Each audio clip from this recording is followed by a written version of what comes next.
bienvenida. Terminar una relación de pareja, regresar a casa después de un viaje, más allá del tiempo que haya durado, mudarme de casa, de ciudad, o más fuerte aún, de país, finalizar una carrera superior, un posgrado, un curso importante. Todos estos son ejemplos de procesos que requieren un cierre. Y en este primer episodio nos ocuparemos de esto. ¿Qué implica exactamente cerrar? ¿Qué ocurre si no lo hago?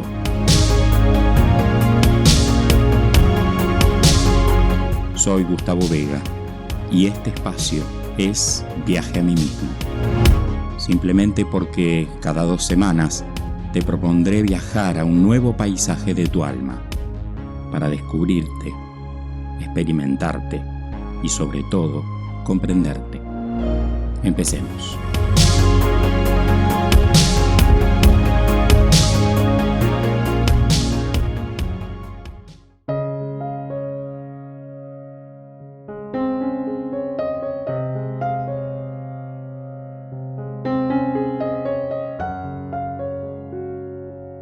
Voy a plantearte este viaje en 3 estaciones, en 3 etapas. La primera de ellas tiene que ver con definiciones, con conceptos, con aclarar qué es lo que estamos diciendo cuando hablamos de ciclos, de procesos. La segunda de las estaciones tiene más que ver con entrar a desarmar un ciclo y entender que está compuesto por varias fases, por varias etapas, y que cuando hablamos de cierre nos referimos a la última de esas etapas, pero entender las anteriores ayuda a comprender mejor qué significa cerrar un ciclo. Y la tercera de las estaciones es para mí la más práctica, y esto tiene que ver ya con cómo hacer este proceso de cierre. ¿Qué cosas tener en cuenta? Al menos yo voy a compartir qué cosas yo tengo en cuenta a la luz de lo trabajado, a la luz de lo estudiado, y para nada pretenden ser una receta de qué es lo que vos tenés que hacer para cerrar, pero sí te pueden ayudar a pensar en algunas cosas que pueden ser interesantes para revisar los ciclos anteriores o para cuando te toque cerrar una etapa, tener en cuenta alguna de estas características. Retomo entonces la introducción. Al comienzo te decía o te ponía 4 ejemplos de ciclos que creo que casi todos nosotros vivimos en algún momento de nuestras vidas.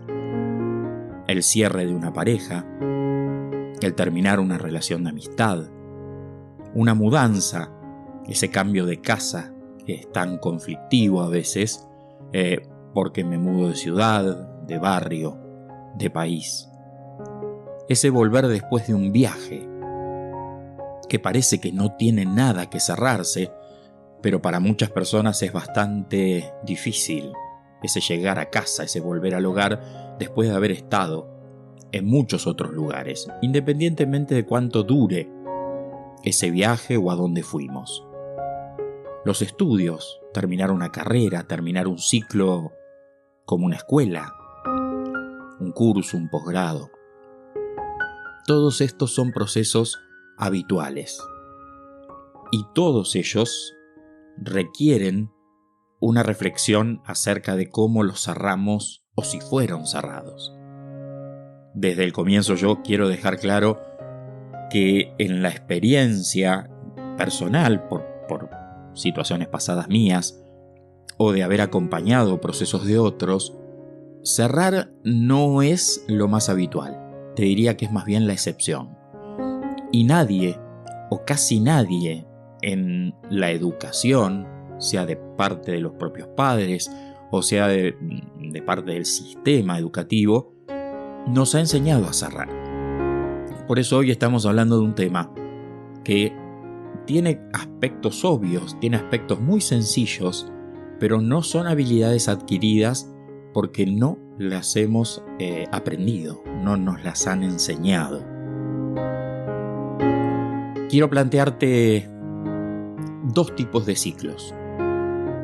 los naturales, como puede ser, por ejemplo, la gestación, cualquier tipo de gestación de una vida, en cualquiera de las especies, es un ciclo natural, que tiene un tiempo. O el proceso mismo de vida-muerte, desde nuestro nacimiento hasta la muerte, también es un gran ciclo natural que llamamos vida. Y por otro lado tenés ciclos que son culturales. Cualquier tipo de proyecto, como puede ser escribir un libro, es un ciclo que tiene diferentes etapas y que en algún momento termina con la obra publicada. O pensando en algún profesional, como puede ser un sastre, hacer determinado traje o determinado vestido, o un arquitecto terminar una casa, un edificio, un puente. Son ciclos culturales porque están de alguna manera en nuestras propias manos y somos protagonistas de cada una de las partes de ese proceso, incluso hasta cerrarlo, porque en el ciclo cultural la decisión de cerrar y la tarea de cerrar es de alguien, es de alguno de nosotros. En cambio, en el ciclo natural, la tarea de cerrar está en manos del mismo proceso natural como tal. ¿De dónde viene la palabra ciclo? La palabra ciclo viene del latín ciclus, que a su vez viene del griego kyklos, que significa círculo. Y esta etimología nos da ya una imagen bien interesante, que va a ser motivo de reflexión en varios momentos de nuestro viaje. Un círculo es un recorrido plano que empieza en un punto y termina en el mismo punto. Por eso habrá que tener muy presente esta imagen para pensar en ciclos que tienen que ver con lo que se repite o no. Esa famosa imagen del círculo vicioso, cuando nos referimos a todas esas situaciones que repetimos casi sin querer, pero también sin darnos cuenta, y que nos gustaría no repetir, por supuesto. Veamos dos elementos que para mí son esenciales para comprender un ciclo o un proceso, y dejo aclarado así inicialmente que tanto ciclo como proceso son sinónimos para mí en esto que estoy tratando de plantearte. El primero de los elementos es que todo ciclo tiene un tiempo. Esté en manos de la naturaleza o esté en mis propias manos como artífice protagonista de ese ciclo, tiene un tiempo. Y ese tiempo varía. Varía, si hablamos de una gestación, por ejemplo, no es para nada lo mismo la gestación de un conejo, de un ratón, que es una gestación breve de 20 días, 25 días, o la gestación de alguno de los animales que más tiempo tarda en gestarse, como son el elefante o la ballena. La ballena creo que está aproximadamente en 1 año y medio el gran ciclo de gestación. Creo que el elefante un poco más, unos 2 o 3 meses más, si mal no recuerdo. Pero también, si pensamos en grandes ciclos, mucho más grandes que estos, como la gestación, que son por ejemplo las órbitas de los planetas, tenemos planetas veloces haciendo el ciclo alrededor del Sol, como Mercurio, que tarda 90 días aproximadamente. Y planetas que tardan años. 284 años tarda Plutón, en hacer el gran ciclo alrededor del Sol. Independientemente de cuánto es el tiempo cuantificado, es importante esto de que todo ciclo empieza y termina, y eso tiene un tiempo. Las enfermedades, entender las enfermedades como un ciclo, también nos ayuda a considerar que hay tiempos. El tiempo de una gripe no coincide con el tiempo de una hepatitis o con el tiempo de una angina. Y estos ciclos también, de alguna manera, siendo ciclos naturales, empiezan, terminan y tomemos o no tomemos medicamentos, hagamos ejercicios o comamos sano para facilitar mejor el transitar por esos ciclos, la variable tiempo es una variable importante.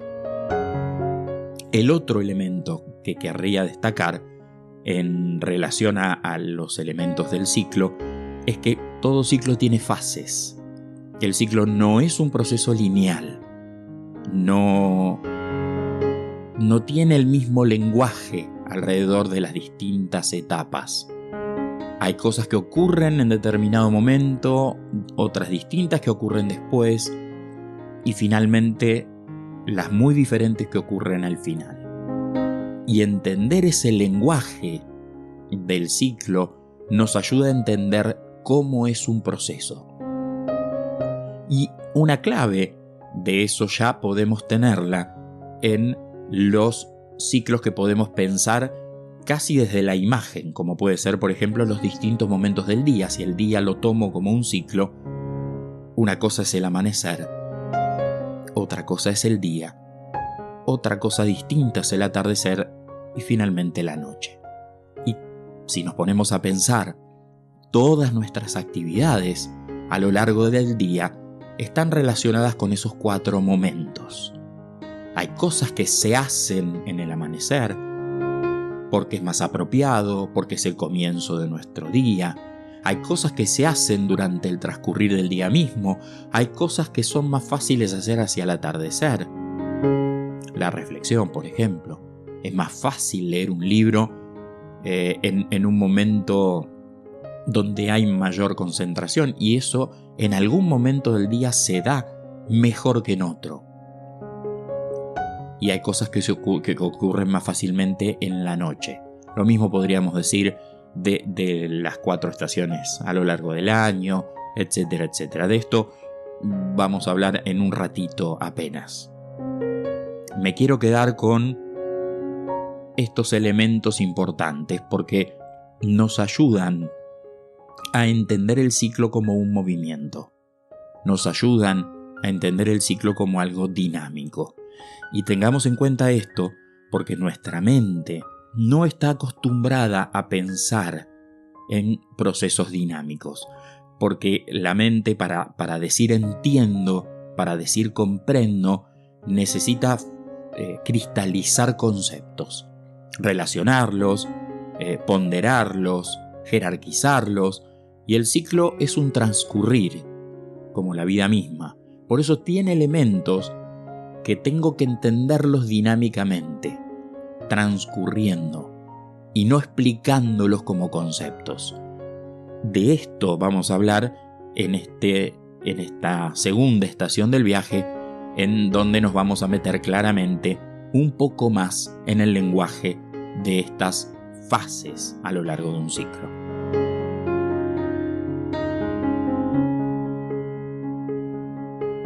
Quiero retomar la idea de círculo y la idea de círculo vicioso. Esa imagen de eterno retorno, como lo planteaban los clásicos y Nietzsche, por ejemplo, como filósofo moderno. Esa imagen, ese ícono de la serpiente que se muerde la cola, el ouróboro, como algo que siempre de nuevo regresa, como un patrón.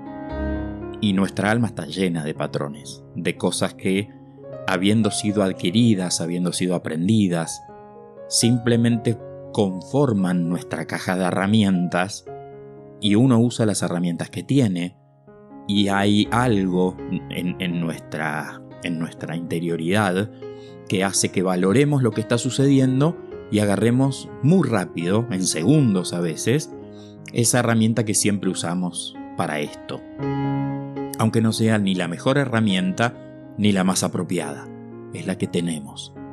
Los patrones forman parte de eso, de ese bagaje, de toda esa mochila cargada de cosas, entre las que hay dragones y tesoros, y entre los dragones hay muchos círculos viciosos, patrones que se repiten y que no queremos que se repitan.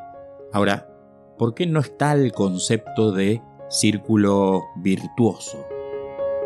Porque lo virtuoso no puede ser circular. Porque lo virtuoso no se maneja en un solo plano. No está siempre girando alrededor del mismo nivel. Lo virtuoso está siempre un poquito más allá. Está siempre 1 o 2 escalones o 3 o los que fuere más arriba que el plano anterior. Por eso lo opuesto a este círculo vicioso como proceso es una espiral virtuosa. Pero para transformar un círculo en una espiral hay que romperlo. Y entonces surge la pregunta: ¿qué rompe ese Ouroboros? ¿Qué rompe ese círculo vicioso? Y justamente eso es lo que estamos buscando: cerrar. Cuando yo cierro un ciclo, estoy preparado para transitar ese proceso en un lugar distinto al que acabo de cerrar. Cerrar es la llave que hace que un círculo vicioso se transforme en una espiral virtuoso. Ahora, ¿qué implica cerrar? Y de esto nos vamos a explayar un poquito más hacia la tercera parte del viaje. Pero acá te adelanto 2 cosas. Implica ser consciente, implica aprender y muchas veces implica enojarme. Yo he cerrado muchos círculos haciendo el proceso desde el enojo. Y de esto vamos a hablar también en un rato. Por eso es importante entender que la llave para convertir el círculo vicioso en espiral la tenemos nosotros. Y la tenemos en nuestra conciencia, en nuestra capacidad de estar viendo lo que estamos haciendo. Pero para entender bien lo que significa cerrar, es necesario entender las 4 fases. Esas fases de las que acabamos de hablar hace minutos y que tienen que ver con el lenguaje de ese movimiento, de ese gran movimiento que es un proceso, que comienza con el despertar. El despertar es ese primer impulso, esa chispa de vida que puede tener que ver, según sea el ciclo, con la creatividad, con los proyectos, cuando todavía son proyectos, con los sueños, con la formulación de metas. Es una etapa de concepción. La primera fase de este gran ciclo es concebir algo, es despertarme a algo que quiero hacer.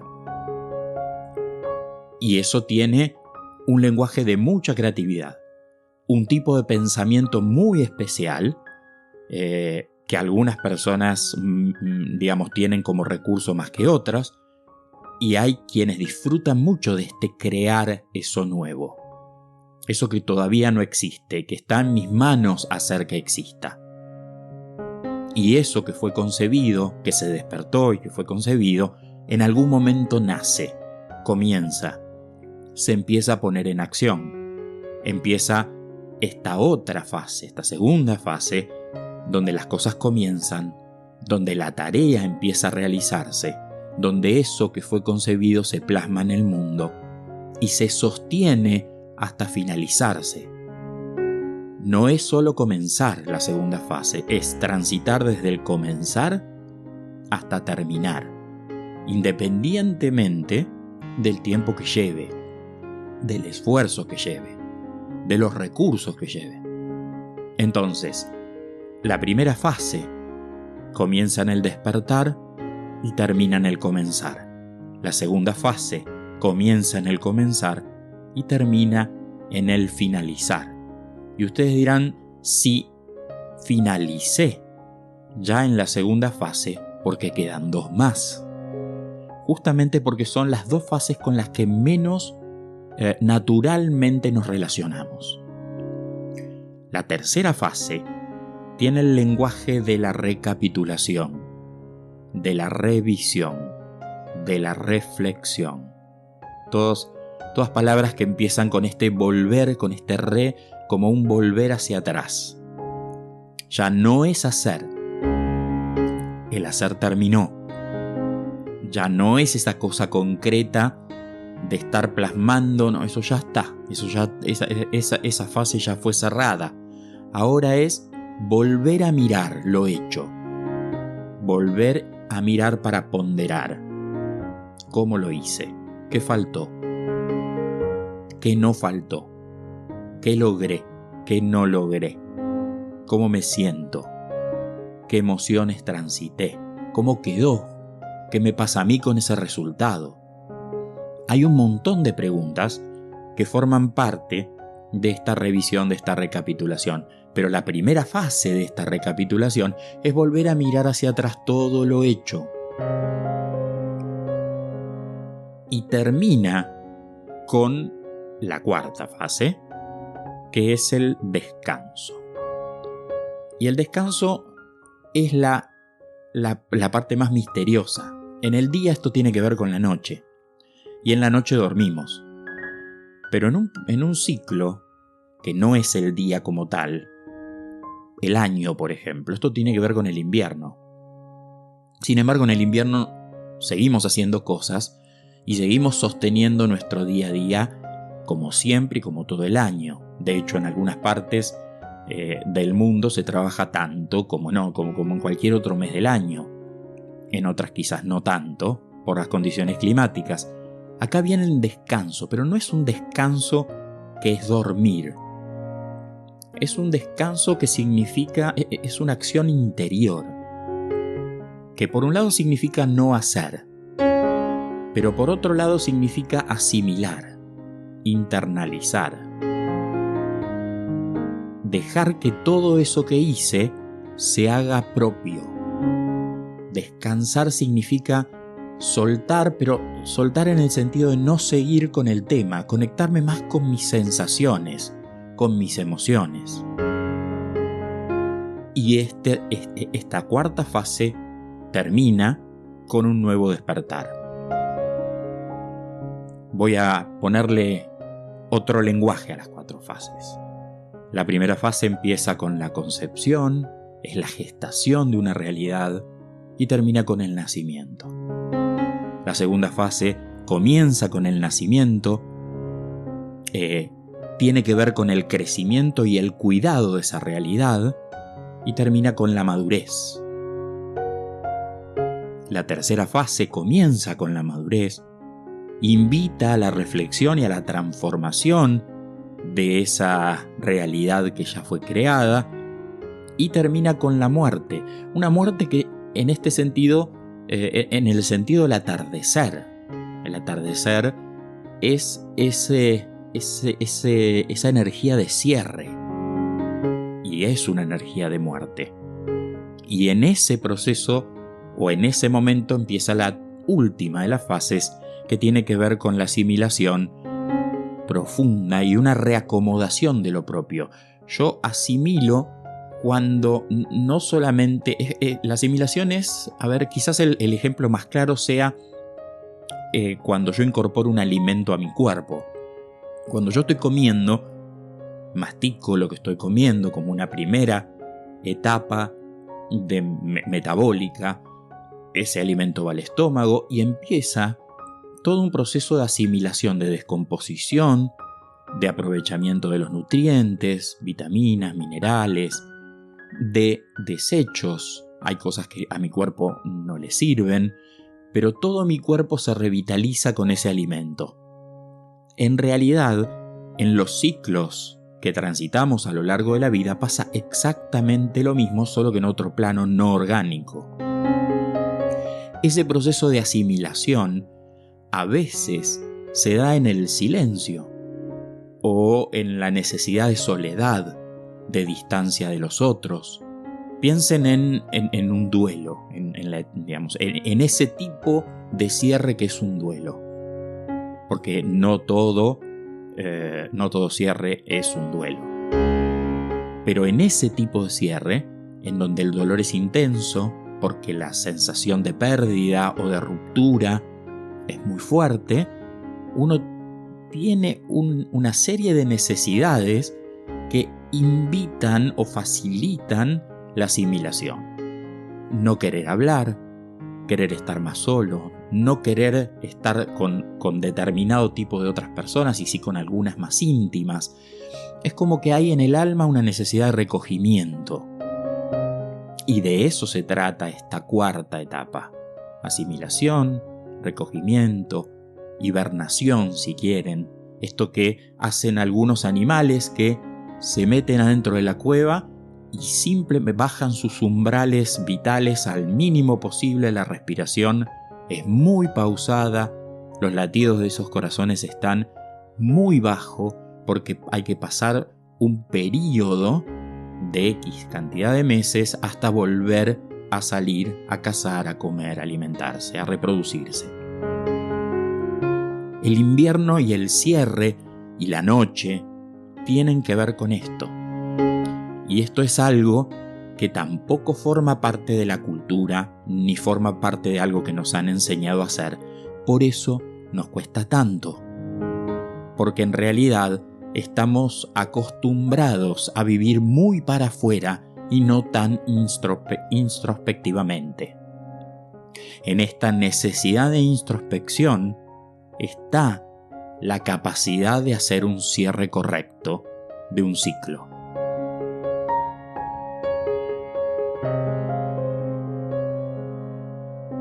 Pasemos entonces a la tercera y última de las etapas de este viaje propuesto con este tema y veamos un poco cómo cerrar, que me parece que es el aspecto práctico más interesante. Ya describimos de qué se trata esta etapa.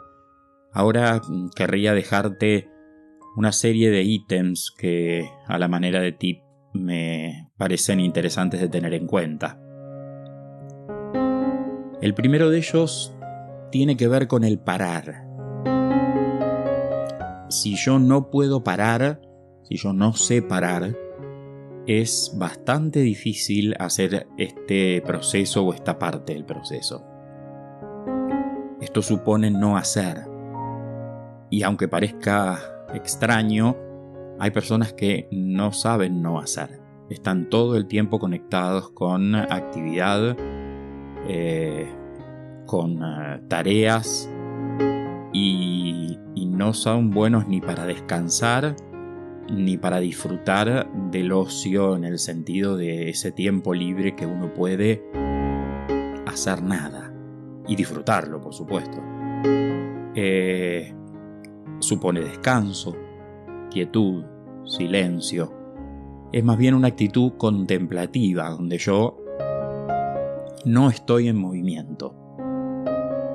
Este me parece que es importante el ítem y me parece que hay que tener una mirada sobre uno mismo y ver cuántas de estas cualidades, virtudes siento que tengo o tendré que empezar a trabajar. Si no sé parar, si no sé detenerme y esperar, es muy difícil que pueda conectarme con procesos de cierre. El segundo de los ítems a tener presente tiene que ver con el anterior y es no recomenzar inmediatamente, hacer una pausa. Una pausa supone un tiempo, X tiempo. No hay manuales que digan cuánto dura un cierre, cuánto dura un duelo. Esto tiene que ver con lo que estoy cerrando. Y no es lo mismo cerrar algo que tiene emociones intensas, porque fue un proceso vertiginoso, tormentoso, que cerrar procesos más breves. No recomenzar es una manera de disfrutar de esa pausa que es necesaria y estar atento a que tiene que pasar algo antes de volver a empezar. Sobre todo en una relación. A veces tenemos la tendencia a pasar de una cosa a la otra, porque así vivimos. Lamentablemente el mundo que nos rodea nos propone, desde la hiperconectividad y desde la hiperestimulación, un movimiento sin freno, vertiginoso. Y esto realmente atenta contra muchas cualidades humanas que se necesitan para hacer procesos de interioridad. De hecho, detenerse a escuchar un podcast que tenga más de 30 minutos, 40 minutos de duración, para algunos ya es un desafío, porque es un tiempo que está más allá de los tiempos que acostumbran a prestar atención a algo, a alguien. Por eso la lectura también ha ido decreciendo y se ha ido haciendo más superficial, a tal punto que hay aplicaciones con resúmenes de libros en 15 minutos, como para que un libro sea algo más parecido a una píldora que te tomás en unos 15 minutos y ya está. El mundo de hoy nos propone desafíos interesantes, y todos estos desafíos de alguna manera van a hacer que nuestra alma se mantenga fuerte frente a un mundo que va a una velocidad muy intensa. El tercero de los tips para mí es el más importante y tiene que ver con el sentirme.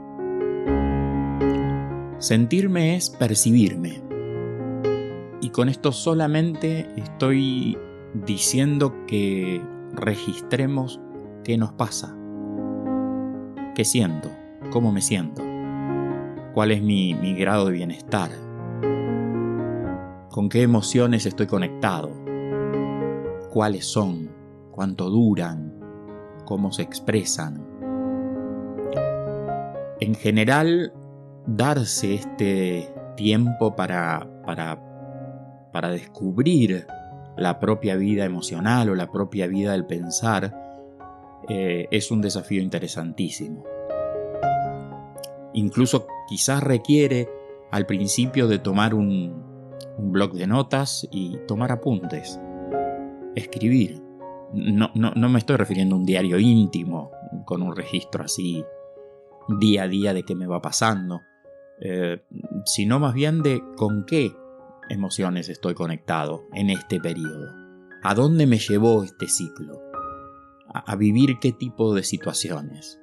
¿Con qué emociones me conectó? ¿Más bien positivas, más bien negativas? ¿Con qué pensamientos me conectó? ¿Con qué creencias? ¿Con qué miedos? Hay muchas preguntas para hacerse en relación a la autopercepción. Pero en este momento me refiero sobre todo a un registrar, no tanto a un reflexionar. Mirarme y decir ahora cómo estoy, ¿estoy bien, estoy mal? ¿Me siento alegre, contento, eufórico, negativo, pesimista, depresivo, angustiado? Por supuesto que te imaginarás que si el proceso de cierre es un duelo de un ser querido, la pérdida, una pérdida importante, la pérdida de una mascota que hace 10, 12 años ha vivido conmigo, una pérdida de una pareja, de un padre, de una madre, bueno, relaciones muy cercanas, inesperadas quizás sobre todo, allí el proceso es mucho más turbulento, tormentoso. Y quizás esto requiere que podamos en algún momento dedicarle todo un podcast al tema del duelo. Porque aquí hay etapas, como seguramente muchos de ustedes ya han visto en libros de psicología, en redes, que cada vez se conocen más y que tienen que ver con un movimiento hacia tocar fondo y después un empezar a salir. Evidentemente, a esto me refiero cuando digo sentirme. Sentirme es explorar todo lo que mi vida emocional expresa y tiene necesidad de expresar. Si es llorar, si es reír, sea lo que fuere, es permitirme que eso pase. No juzgarlo, dejar que esté ahí, mirarlo, casi como si fuera un observador de mí mismo. Y no actuar en el sentido restrictivo que muchas veces tenemos, como diciéndonos no hay tiempo para esto, hay que seguir. En este momento es donde tenemos el tiempo para esto. porque es necesario.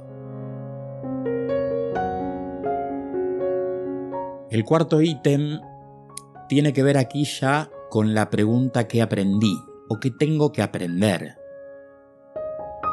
¿Qué me enseña esto que pasó? ¿Qué me enseñó esto que pasó? ¿Qué me dio? ¿Qué me regaló? ¿Qué falta? ¿O qué faltó? Son todas preguntas que requieren una evaluación, requieren ponderar lo positivo, lo negativo, jerarquizar, esto es mejor que esto, registrar todas esas cosas. Y cuando digo registrar, no estoy diciendo anotar, sino poner conciencia, ser consciente, prestar atención a todo eso y quizás quedarme con el aprendizaje. Lo aprendido quizás positivamente, quizás negativamente, aprendido desde el dolor. El hombre probablemente es uno de los pocos seres que necesita tropezar muchas veces con la misma piedra para darse cuenta que la piedra no necesariamente tiene que ser su amiga. Y quizás la única manera de hacer que eso no vuelva a ocurrir es teniendo muy claro cuál es el aprendizaje.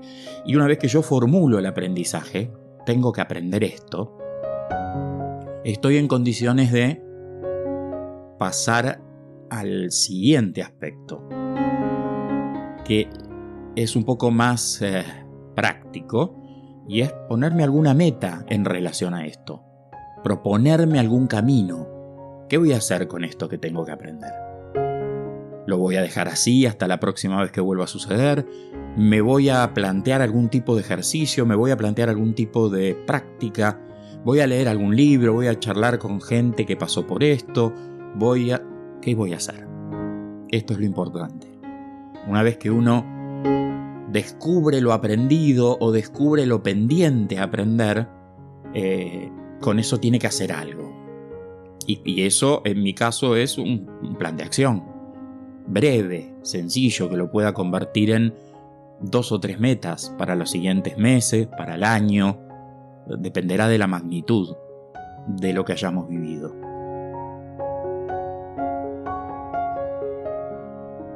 El tip número 5 tiene que ver con una palabra que se ha usado mucho, lamentablemente, y es el soltar, dejar ir.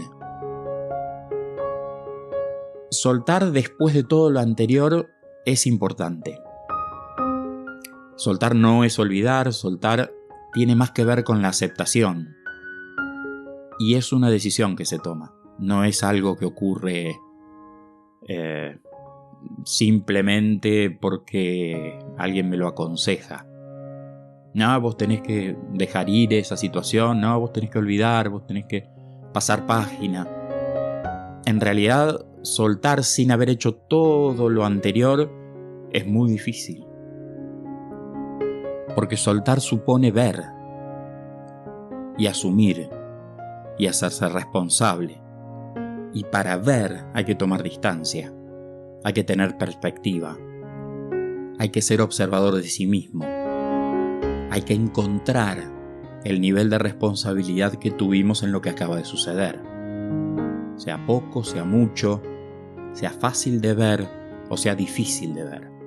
Quizás requiere que busquemos ayuda, que le preguntemos a alguien, que en un café con un amigo intercambiemos ese juego de palabras en donde el otro funcione como un espejo que me ayude a darme cuenta de lo que no estoy viendo.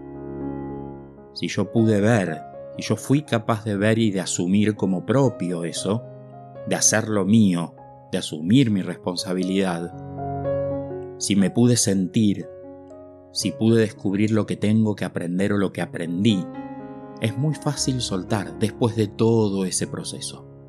Pero es eso, es un pequeño proceso dentro de un proceso mayor.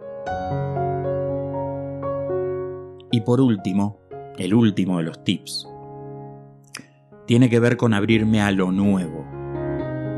Recién ahora, recién después de todo este camino dentro del camino o esta parada en donde me siento sobre la piedra y espero y descanso y me saco la mochila y reflexiono y hago todo lo que tengo que hacer, recién entonces viene la posibilidad de abrirme a lo nuevo. Porque también recién entonces tengo una cierta tranquilidad de que estoy en condiciones de haber echado a eso viejo, de haberlo recolocado. Cuando uno asimila algo, ese algo dejó de ocupar lugar. Cuando yo comí, en el momento en que como tengo el estómago lleno, tengo el estómago repleto de ese alimento. 2, 3, 4 horas después, mi cuerpo se apropió de ese alimento y el estómago vuelve a estar vacío. Este proceso es igual. Si yo mastiqué, si yo tragué, si yo esperé, mi alma se apropia, asimila todo eso y vuelve a quedar el lugar vacío para lo nuevo. Si yo sigo masticando y sigo comiendo y me sigo alimentando y sigo tragando y sigo cargando mi estómago de cosas, posiblemente lo que tenga es una indigestión de otro tipo.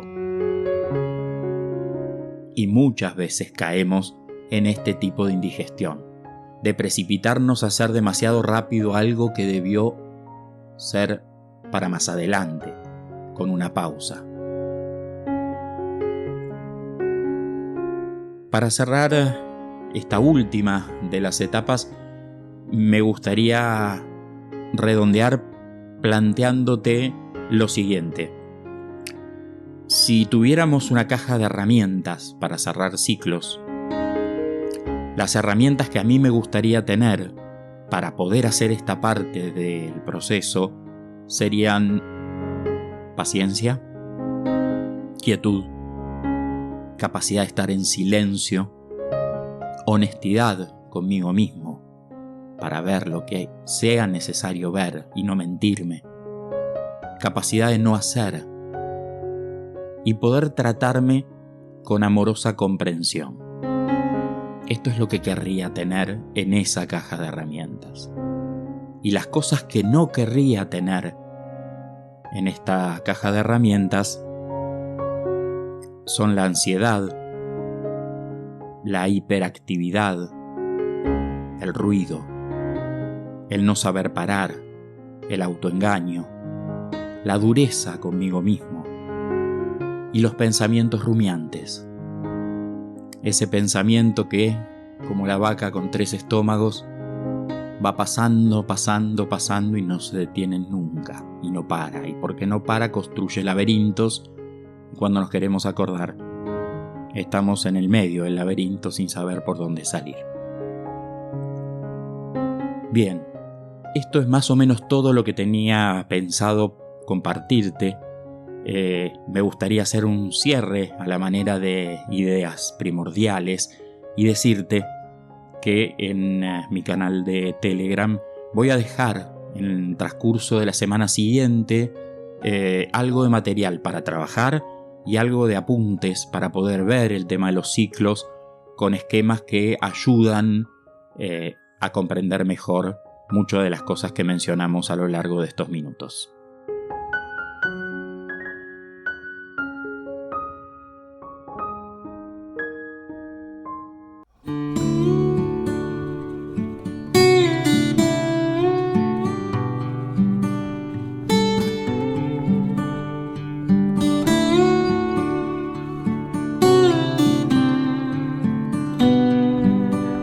Voy a ir cerrando, pero no sin antes dejarte algunas ideas como reflexión final.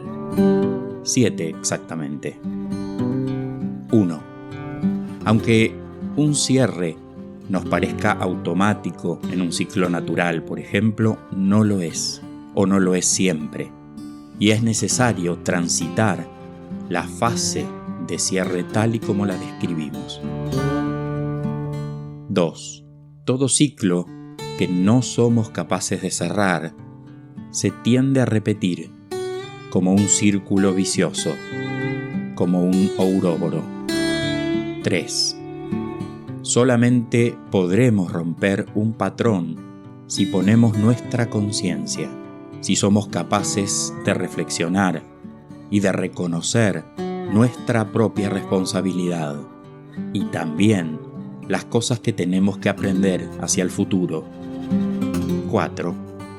Lo nuevo entra solamente en nuestras vidas si lo viejo deja un espacio vacío.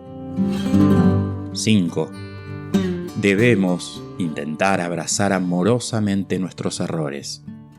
Eso nos hace más comprensivos con nuestro mundo interior. 6. Soltar es una decisión que se toma solamente después de que hayamos sentido y hayamos transitado el mundo de las emociones y las sensaciones y hayamos podido ir al otro mundo, al del sentido y el aprendizaje. Es una decisión consciente y también requiere una especie de ritual al mismo tiempo. Y 7. En todo cierre no hay nada explícito, externo por hacer. Es un tiempo de sentir, de recapitular, de ver y de asumir. Vuelvo a repetirte, sentirte, recapitular, verte y asumir tu propia responsabilidad y la necesidad de aprender para crecer.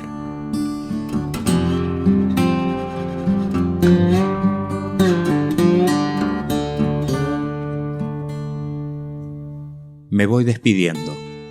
Te quiero dejar un saludo y agradecerte este viaje por los caminos interiores del alma. Si pensás que a alguien le puede servir este episodio, no dejes de compartírselo. Y si querés recibir un aviso para los siguientes episodios, podés suscribirte y sumarte para profundizar a mi canal de Telegram. Y como dijo Juan Ramón Jiménez, no corras, ve despacio, que a donde tienes que ir es a ti solo. Hasta muy pronto. Un abrazo.